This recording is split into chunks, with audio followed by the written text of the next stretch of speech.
இட்லி எப்பா இட்லி போட்ட சமான எவ்வளவு பெரிய பூகம் வந்தாலும் சரிடா நீ ஒரு ஆள் எஸ்கேப் ஆயிருப்பா.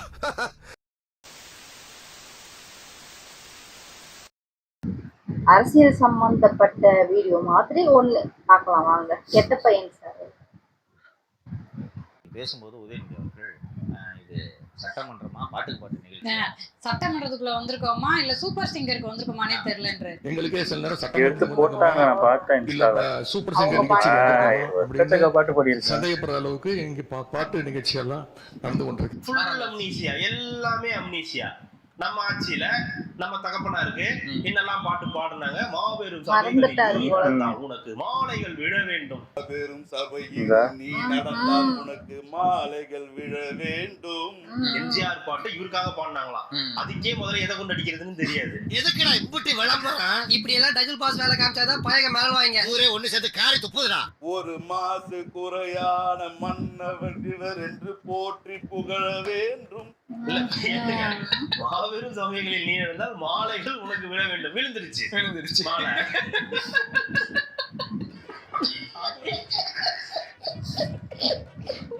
நீங்க நிறைய விஷயங்களை குறிப்புல இருந்து நீக்குறீங்க. ஆனா எல்லாமே லைவ்ல போயிட்டு அந்த விஷயங்களை மட்டும் கட் பண்ணி சோசியல் மீடியால பரப்பிட்டு இருக்காங்க அப்படின்னு நான் தான் சொன்னேன். இல்ல லைவை கட் பண்ணுங்க சந்துக்குள்ள வச்சு செய்யறானுங்க, அடிக்கிறானுங்க. இந்த அவை நிகழ்ச்சி எல்லாம் நீங்க லைவ்ல எல்லாமே போயிட்டு இருக்கு. நீங்க அவை குறிப்புல இருந்து நீக்கிடுறீங்க.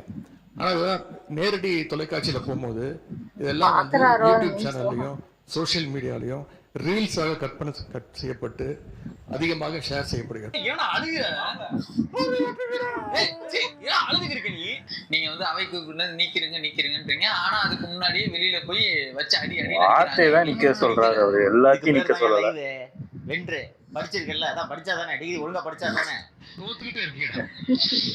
போறது ரீல்ஸ் பார்த்து பயப்படுறாங்க. ஏன்னே தெரியல. எந்திரிக்கிற எல்லாருமே ரீல்ஸை கட் பண்ணுங்க. ரீல்ஸ்னா என்ன? ரீல்ஸ் அது என்னன்னா ஒரு பயம் இருக்குன்னா, அந்த ஒரு சில பொருளை பார்த்தாலே அது எப்போ மைண்ட்ல நான் வச்சுன்னா பயம் வந்துடும், ஷிவரிங் வந்துடும். அந்த மாதிரி ரீல்ஸ் ஷிவரிங் உங்களுக்கு. அதாவது நீங்க அவை குறிப்புல இருந்து நீக்கிறீங்க, ஆனா அதை எடுத்து சோசியல் மீடியால போடுறாங்கன்ட்டு. அப்ப அதனாலதான் நீங்க 5 வருஷம் லைவ் போடலையா? வழக்கமா ஆளுங்கட்சி தான் நேரலை வேண்டாம்னு சொல்லும், எதிர்கட்சி லைவ் வேண்டும்னு சொன்னோம். இந்த தலைகீழ நடக்குது. என்ன காரணத்துக்காக தாவேக இந்த நேரலை தொடர்ந்து செய்து வருகிறது என்பதற்குள்ளேயே நான் போக விரும்பவில்லை. இன்னைக்கு கோடிக்கணக்கான மக்களை அரசியல் படுத்தி, இன்னைக்கு கோடிக்கணக்கான மக்களை அரசியல் நிகழ்ச்சிகளில் பங்கேற்க வைப்பதை விட ஒரு மிகப்பெரிய ஜனநாயக மாற்றம் வேறு என்ன இருக்க முடியும்? லைவ் கண்டிப்பா அதுதான் எங்களுக்கு பிடிச்சிருக்கு. நாங்களே மறந்துட்டோம். சந்தோஷமா இருக்கு. என்னடா கத்துற? உதயநிதிக்கு எங்க ஒரு குட்டு வெளி போடுறதோட வேணாம் போடாதீங்கன்னு சொல்ல. அழாத அழக்கூடாது. எங்க கருத்து தான் நாங்க சொல்றோம். இல்ல எங்களை விடுவா சட்ட சாப்பிடல, நாங்க போய் ஒரே கலாய்ச்சிட்டு வந்துடுறோம்.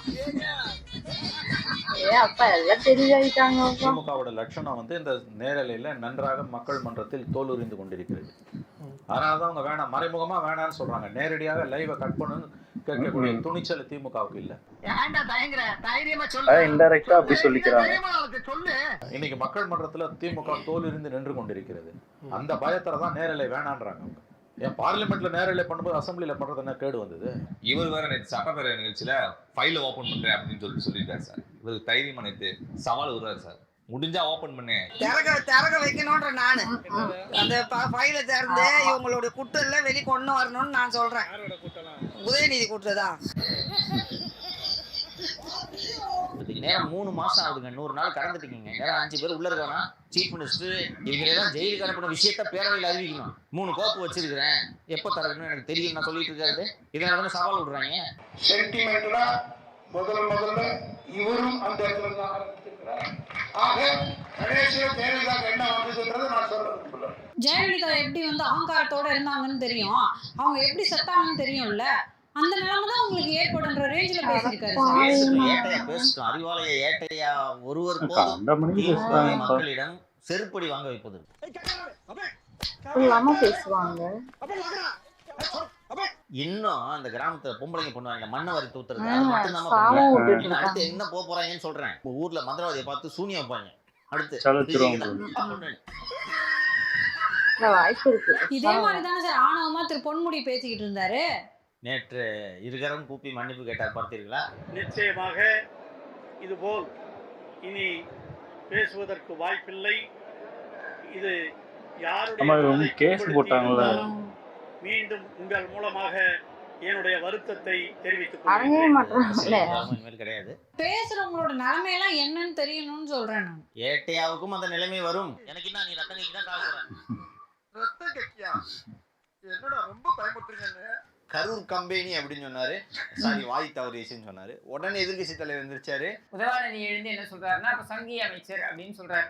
அப்போ அதுக்கு உடனே இவர் எழுந்து, நீ பாத்ரூம்ல 3 மணி நேரம் உட்காந்து எதுக்காக உட்காந்துன்னு கேள்வி கேட்கிறார். சரி, எதிர்கட்சி தலைவரே ஒரு அமைச்சர் பாத்ரூம்ல 3 மணி நேரம் உட்காரக்கூடிய எதிர்கட்சி தலைவரேன்னு சொன்னா அது கொஞ்சம் மோசமான வார்த்தையே இல்லையா? இல்ல, அதாவது நீங்க சேர் எடுத்து வீசி எரிஞ்சீங்கன்னா உங்க மேல சந்தனமா வரும்.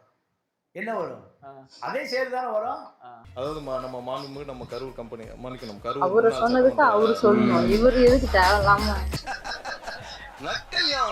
மாண்புமிகு சங்கி அமைச்சர் மன்னிக்கணும், மாண்புமிகு எரிசக்தி துறை அமைச்சர் அவனை அடிக்கிற அடியில கண்ண தண்ணி இல்ல சொல்ல மாட்டாங்க.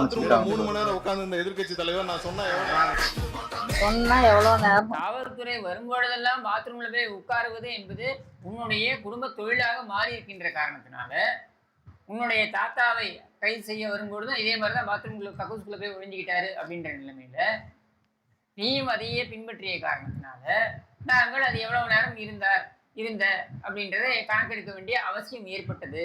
அவங்க இந்த மாதிரியான மிரட்டல்கள் அங்கே பயப்பட மாட்டாங்க. மிஸ்ஸாவை பார்த்தவங்க நாங்கள் இந்த ஃபைல் ஓப்பன் பண்ணுங்க அப்படின்னு சொல்லியிருக்கணும். அதை விட்டுட்டு எதை சொன்னா ட்ரிகர் ஆவாங்கன்னு தெரிஞ்சு ஏன் ஜோசிகாரு சொன்னாதான் ஃபைல் திறப்பீங்களா? ஜோசிகாட்டு நேரம் காலம் கேட்டு தான் நல்ல நேரம் பார்த்து தான் திறப்பீங்களா?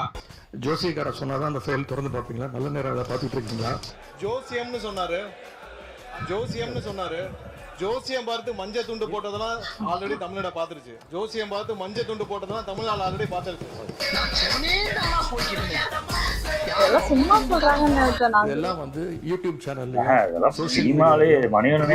கற்பனை செய்யப்பட்டு அதிகமாக ஷேர் செய்யப்படுகிறது.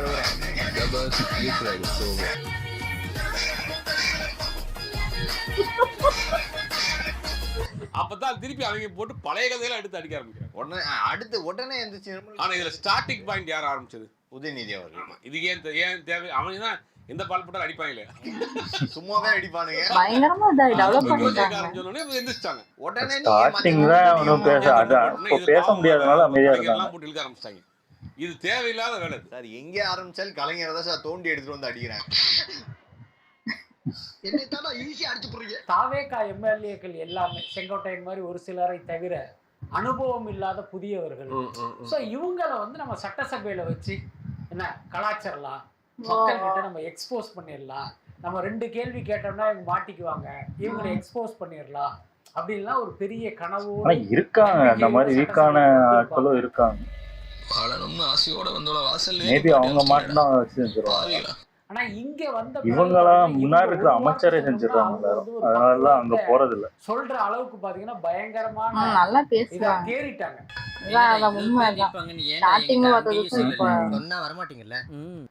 அது அவங்களுக்கு ஒரு பெரிய அதிர்ச்சியை கொடுத்திருக்கு. ஷக்கீலா கை சைஸ் கால் சைஸ் இருப்பாங்கன்னு வந்தா எல்லாம் ஷக்கீலா சைஸே இருக்கானுங்களேடா. விஜய் அவர்கள் போய் அமித்ஷா அவர்களை சந்திச்சப்ப ஒரு டிஃபன் பாக்ஸ் கொடுத்தாரு. உள்ள என்னதான் இருக்கு அப்படின்றது பெரிய நேத்து ஹாட் டாபிக். சாப்பாடு கொடுத்திருப்பாரு. குளத்தூர் கொத்து பரோட்டா क्या है अमित जी मैं कल लाएंगे என்று சொல்லிட்டு அந்த குளத்தூரில் இருந்து ஒரு நல்ல கடை கொத்து பரோட்டா தயார் செய்து, இதுதான் அந்த குளத்தூர் கொத்து பரோட்டா. காயே மஜா ஆயேகா, கொடுத்துட்டு மஜா நல்லா பார்த்துக்கிட்டு சொல்லுங்க என்று சொல்லி முதல்வர் அவர்கள் இந்தியாவே வியக்கும் அளவுக்கு குளத்தூரிலே அப்படி என்ன அந்த கொத்து பரோட்டா கொடுத்திருப்பாரு. இருக்குள்ள உள்துறை அமைச்சருக்கு எல்லாவற்றையும் அவர் கண்காணிக்கிறார். ஏ क्या है குளத்தூர் கொத்து பரோட்டா? அவர் சாப்பிட்டு பார்த்துட்டு மஜா ஹே